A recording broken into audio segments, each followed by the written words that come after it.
Ayan guys, mag-iihaw tayo mamaya ng batok ng baboy. Gagawin natin ngayon, mag-marinate muna tayo. Nalagyan ko lang ito ng oyster sauce, ketchup, guys, banana ketchup, yung toyo ko, paminta,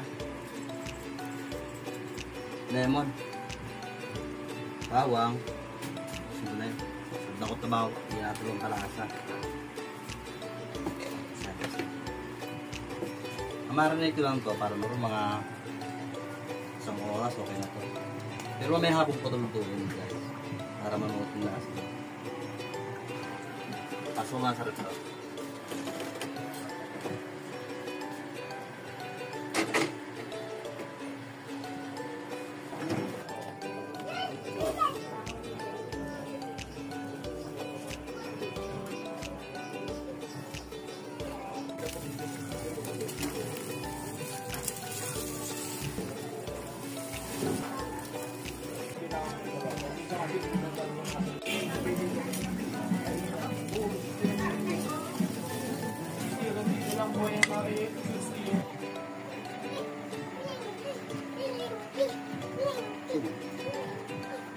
So yan guys, ito yung inihaw natin kanina.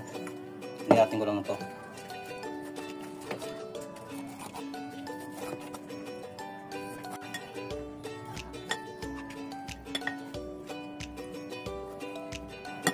So yan guys, tapos ang paghihiwa natin ng karne.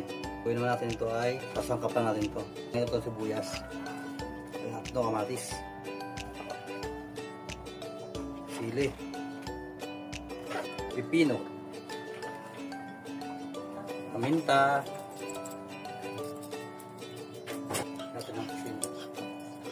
Ng suka.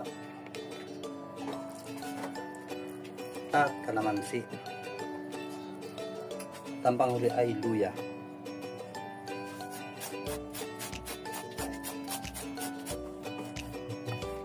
Luwin lang natin.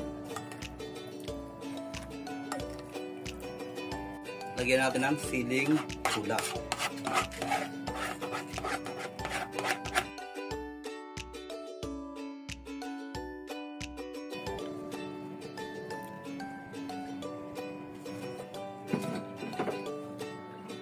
Mag-uumpisa na tayong tikman ng ating ginawang pulutan.